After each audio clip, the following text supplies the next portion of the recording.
তাহলে আমাদের জন্য সহজ হবে সালাত আদায় করা এবং আমরা তা দ্বারা আল্লাহ তাআলাকে সন্তুষ্ট করতে পারবো। আল্লাহ তাআলা বলছেন, কাদ আফলাহাল মুমিনুন আল্লাযীনা হুম ফি সলাতিহিম খাশিউন। ওরাই সফল হলো যারা ভয় ভীতি নিয়ে সালাত আদায় করলো। যারা মনে প্রাণে ভয় ভীতি নিয়ে সালাত আদায় করলো তারাই সফল হলো।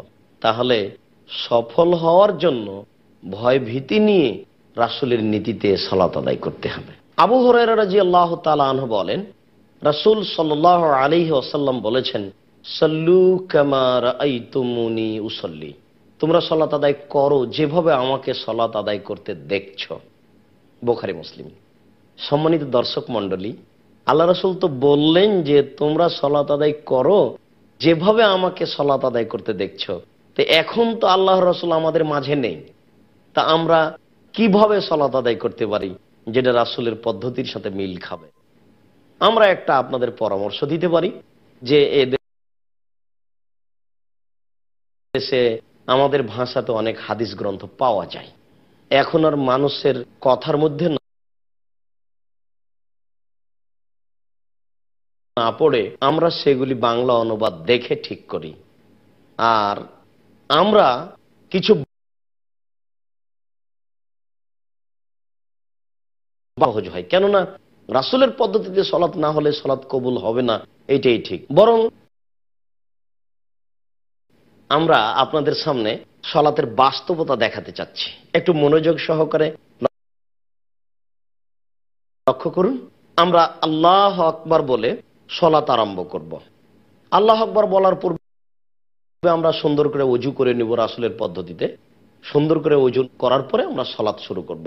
আল্লাহু আকবার বলার পূর্বে কোনো শব্দ মুখে উচ্চারণ করা হবে না। প্রথম শব্দ ওযু করার পরে সালাতের জন্য আঙ্গুলের মাথা আকাশমুখী থাকবে আর কাঁধ সামনাসামনি থাকবে। একাধিক সহিহ হাদিস, কাঁধ সামনাসামনি করে, কানের লতি সামনাসামনি করে, হাত উঠিয়ে ডান হাতকে বাম হাতের কবজির উপরে রাখতে হবে। অবশ্য বাহুর উপরে বাহু রাখা যায় সহিহ হাদিস, কিন্তু কবজির উপরে কবজি রাখারও একাধিক সহিহ হাদিস। এরপরে হাত দুটি বুকের উপরে রাখতে হবে। নাভির নিচে হাত বাঁধার 4টি হাদিস আছে, একটিও সহিহ নয়। এই জন্য আমরা এখানে আপনাদের কাছে একটা জোরালো অনুরোধ রাখব, যেটা সহিহ সেটাই পালন করার চেষ্টা করি, আল্লাহ কবুল করুক। এভাবে বুকে হাত বাঁধার পরে সর্বপ্রথম আমাদের সেটা হচ্ছে দোয়া, যেই দোয়াতে আল্লাহ তাআলা সন্তুষ্ট হবেন। দোয়া অনেক আছে, আমরা বলতে পারি সুবহানাকা আল্লাহুম্মা ওয়া বিহামদিকা ওয়া তাবারাকা ইসমুকা ওয়া তাআলা জাদ্দুকা ওয়া লা ইলাহা গায়রুক। এই বাক্য আমরা বলতে পারি। অবশ্য এটাও আমরা দোয়া বলতে পারি, খুব গুরুত্বপূর্ণ তথ্যবহুল দোয়া। আল্লাহুম্মা বা'id বাইনি ওয়া বাইনা খাতায়ায়া কামা বা'আদতা বাইনাল মাশরিক ওয়াল মাগরিব। আল্লাহ, তুমি আমাকে আর আমার পাপকে অত দূরত্বে রাখো পূর্ব এবং পশ্চিমকে তুমি যত দূরত্বে রেখেছো।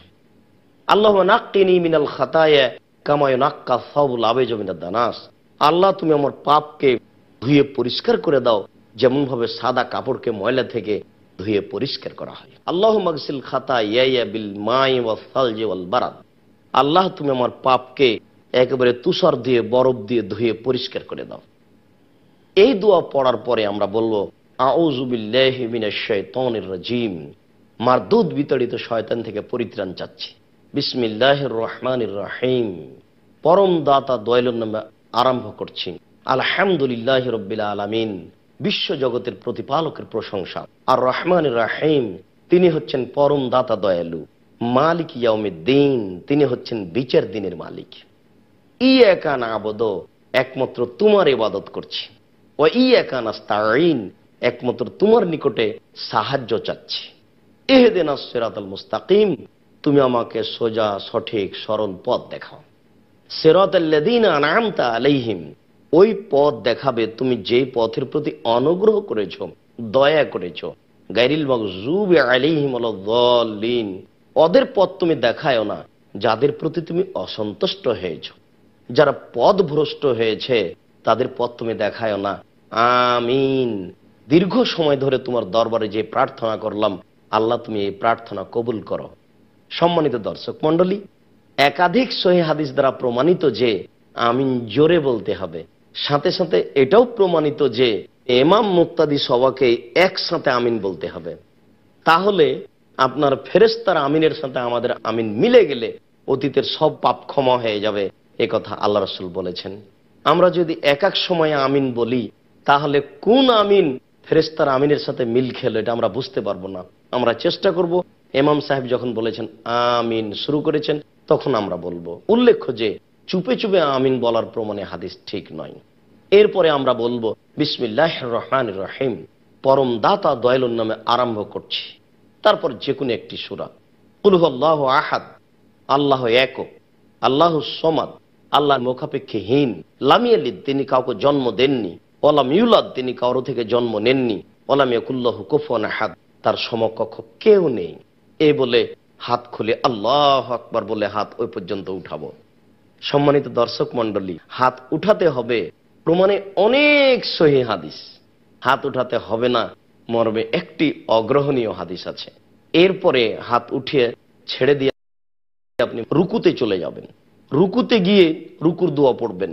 সম্মানিত দর্শক মণ্ডলী, রুকুর বিষয়টি হচ্ছে এই যে হাত হাঁটুর উপরে রাখতে হবে এমন ভাবে যাতে করে এই দুটো একেবারে লম্বা, হাতটা যেন সোজা হয়ে থাকে, মধ্যে যেন একটু উঁচু না থাকে।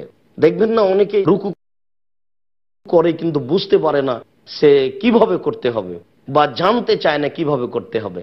অনেক নারীকে দেখা যায় যে বাঁকা হয়ে হাত দুটি শুধু হাঁটুর উপরে রেখে দিয়েছে। জি না, কোমর থেকে নিয়ে সামনের ওজন সম্পূর্ণ হাতের উপরে থাকবে, আর হাত দুটি একবারে রডের মতো সোজা হয়ে থাকবে, আঙ্গুলগুলি খোলা খোলা থাকবে। আঙ্গুলগুলি খোলা অবস্থায় পিঠে লম্বা হাট একেবারে সোজা অবস্থায় আপনি বলুন সুবহান রাব্বিয়াল আযীম, উঁচু আল্লাহর পবিত্রতা বর্ণনা করছি, সুবহান রাব্বিয়াল আযীম, যতবার আপনার ইচ্ছা বলতে থাকেন। নইলে আপনি বলুন সুবহানাকা আল্লাহুম্মা রাব্বানা ওয়া বিহামদিকা আল্লাহুম্মা গফিরলি, হে আল্লাহ তোমার পবিত্রতা বর্ণনা করছি, তোমার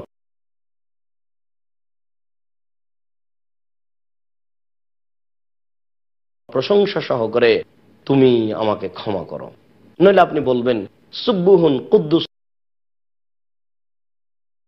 তুমি ফেরেশতার প্রতিপালক, তুমি জিবরাইলের প্রতিপালক। আপনি এই দোয়া পড়তে পারেন। অনেক দোয়া,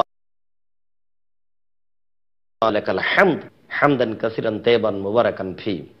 আল্লাহ ওই লোকের প্রশংসা শুনল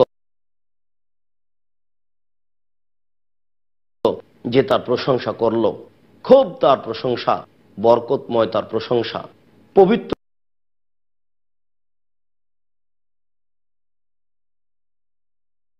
সিজদায় যাওয়ার বিষয়টি আমরা একটু আরো ভালোভাবে দেখি। আমরা জানি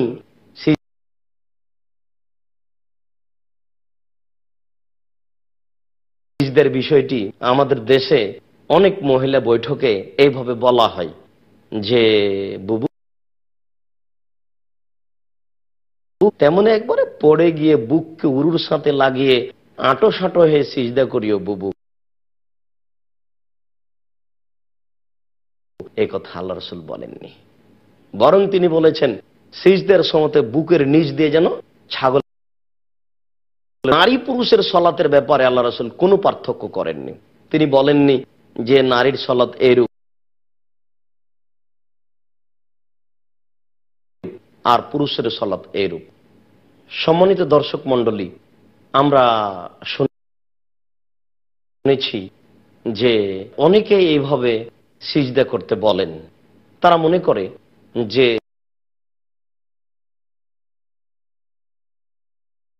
এত বড় অপছন্দ কথার কি প্রয়োজন আছে বলেন তো? একজন মহিলা চাদর গায়ে দিয়ে আছে, পারে কি করে? এটা হতে পারে কি করে? এটা কি একটা অবাস্তব ব্যাপার নয়? সম্মানিত দর্শক মণ্ডলী, আমরা কিছু সময়ের জন্য বিরতিতে যাচ্ছি। ইনশাআল্লাহ বিরতির পরে এই বিষয়টি আমরা স্পষ্ট আলোচনা করার চেষ্টা করব। আসসালামু আলাইকুম।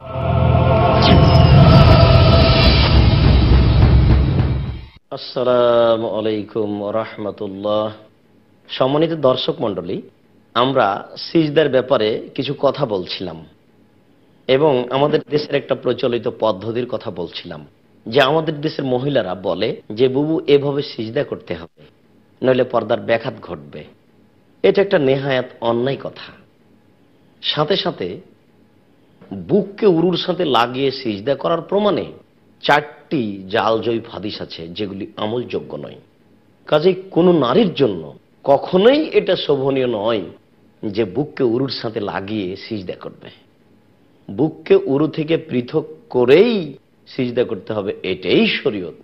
নিতম্ব কিছু মাটি থেকে উঁচু হয়ে থাকবে এবং কোনই দুটি দুই পাশে উঠে থাকবে, যাতে করে কোনয়ের পাশ দিয়ে ছাগলের বাচ্চা বের হতে পারে। এটাই বিধান, এটাই রাসূলের নীতি। আয়েশা রাদিয়াল্লাহু তাআলা আনহাকে পৃথক করে সিজদা করার কোন নিয়ম আল্লাহ রাসূল বলেননি।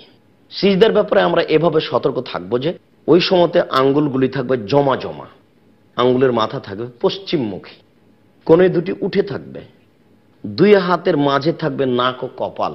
আল্লাহ রাসূল বলছেন যে ওমেরতু আন আসজুদা আলা সাবাতে আযম, আমাকে 7 হাড়ের উপরে সিজদা করতে বলা হয়েছে। নাক কপালে হলো 1, 2 হাত এ হলো 3, 2 হাঁটু এ হলো 5, আর 2 পায়ের বৃদ্ধাঙ্গুল এ হলো 7। সিজদা করার সময়তে 7টা অংশ মাটিতে লেগে থাকবে। চুল এবং কাপড়কে জড়িয়ে নিতে নিষেধ করা হয়েছে। এতে আমরা কোনো জায়গায় যেন হাতে বা পায়ে বা কোনো জায়গাতে কাপড় যেন জড়ানো না থাকে, কেননা সবকিছুই সিজদা করতে যাই। এ ব্যাপারে আমরা লক্ষ্য করব। সম্মানিত দর্শক মণ্ডলী, এখানে অবশ্য আরেকটা কথা মনে পড়ে গেল। আমাদের দেশে এটাও বলা হয় নারীদের পক্ষ থেকে মহিলা বৈঠকে যে যখন মহিলারা সলাতে দাঁড়াবে, বুবু যখন তুমি সলাতে দাঁড়াবা তখন 2 পায়ের গোড়ালিকে একসাথে জমা করে দিও। যদি 2 পায়ের গোড়ালিকে পৃথক পৃথক করে রাখো তাহলে লজ্জাস্থানের যোগাযোগ মাটির সাথে হবে, মাটি অভিশাপ করবে। নাউজুবিল্লাহ মিন যালিক। এরকম মন্তব্য শরীয়তের উপরে একটা নেহায়াত অন্যায় অপবাদমূলক মন্তব্য। রাসূল সাল্লাল্লাহু আলাইহি ওয়াসাল্লাম এরকম কিছু বলেননি। দাঁড়ানোর সময়তে 2 পায়ের মাঝে ফাঁকা থাকবে, তার শরীরের গতির ভারসাম্য বজায় রেখে যতটুকু ফাঁকা রাখা প্রয়োজন ঠিক এই পরিমাণ ফাঁকা রেখে সে দাঁড়াবে। আর 2 জন দাঁড়ালে পাশাপাশি দাঁড়িয়ে পায়ের সাথে পা মিলিয়ে টাকনোর সাথে টাকনো মিলিয়ে সম্ভবপর যতটুকু 2 পায়ের মাঝে ফাঁকা রাখতে হয় ততটুকু রেখে দাঁড়াবে। এটাই হলো শরীয়ত। এরপর দোয়া বলবে সুবহান রাব্বিয়াল আলা, সুবহান রাব্বিয়াল আলা, সুবহান রাব্বিয়াল আলা। 3 বার বলতে পারে, একাধিকবার বলতে পারে। অবশ্য 5 বার 10 বারের কোনো বর্ণনা ঠিক নয়। মানুষ তার পরিস্থিতি অনুযায়ী বলবে আমি উঁচু আল্লাহর পবিত্রতা বর্ণনা করছি, আমি উঁচু আল্লাহর পবিত্রতা বর্ণনা করছি। নইলে সে বলতে পারে সুবহানাকা আল্লাহুম্মা রাব্বানা ওয়া বিহামদিকা আল্লাহুম্মা গফিরলি। সম্মানিত দর্শক মণ্ডলী, সিজদা থেকে উঠে আমরা বলবো আল্লাহুম্মা গফিরলি ওয়ারহামনি ওয়াহদিনি ওয়াগফিরনি ওয়ারযুকনি। হে আল্লাহ, তুমি আমাকে হেদায়েত দান করো, আমাকে খেতে দাও। আল্লাহ, তুমি আমার উপর রহমত নাজিল করো। এছাড়া আমরা আরো দোয়া পড়তে পারি আল্লাহুম্মা গফিরলি, আল্লাহুম্মা গফিরলি, আল্লাহুম্মা গফিরলি। আল্লাহ তুমি ক্ষমা করো, আল্লাহ তুমি ক্ষমা করো, আল্লাহ তুমি ক্ষমা করো। এরপরে আমরা সিজদা থেকে উঠে বসবো। তারপরে আমরা দ্বিতীয় সিজদায় যাব। দ্বিতীয় সিজদা থেকে উঠে আরেক রাকাত পড়ব। সম্মানিত দর্শক মণ্ডলী, আমাদের প্রথম রাকাত থেকে উঠার গতি হচ্ছে এই, সরাসরি উঠে যাব না, সিজদা থেকে উঠে বসতে হবে, বসার পরে উঠতে হবে। এটা হলো পদ্ধতি। আরেক রাকাত পড়লাম, সালামের বৈঠকে বসলাম, অথবা 4 রাকাত পড়লাম, সালামের বৈঠকে বসলাম। প্রত্যেক যেই বৈঠকে সালাম আছে সেই বৈঠকে নিতম্বের উপরে বসা সুন্নাত। অবশ্য যেই সলাতে 2টি বৈঠক আছে সেই সলাতের শেষের বৈঠকে নিতম্বের উপরে বসার কথাও বলা হয়েছে। তো হাদিসে এভাবে এসেছে প্রত্যেক যেই সলাতে সালাম রয়েছে সেই সলাতে নিতম্বের উপরে বসবে। অর্থাৎ 1 রাকাত এভাবে পড়লাম, আর 1 রাকাত পড়ে বা আর 2 রাকাত পড়ে বা যখন 4 রাকাত হলো, যাতে আমার সালাম বাম পাকে ডান পায়ের দিকে বের করে দিতে হবে আর নিতম্বকে মাটির উপরে রেখে দিয়ে বসতে হবে। আর যদি সালামের বৈঠক না হয়, আত্তাহিয়াতুর বৈঠক হয়, তাহলে বাম পায়ের পাতা বিছিয়ে দিয়ে বাম পায়ের পাতার উপরে বসতে হবে আর ডান পাকে এইভাবে দাঁড় করে রেখে দিতে হবে যেন ওই বৃদ্ধাঙ্গুল ওটা পশ্চিমমুখী থাকে। বৃদ্ধাঙ্গুল পশ্চিমমুখী করে ডান পাকে দাঁড় করে রেখে দিতে হবে। আর যদি সালামের বৈঠক হয় তাহলে বাম পা ডান দিকে চলে আসবে আর নিতম্ব মাটির উপর রেখে ডান হাতের আঙ্গুলগুলোকে জমা জমা করে ডান হাঁটুর উপরে রাখতে হবে।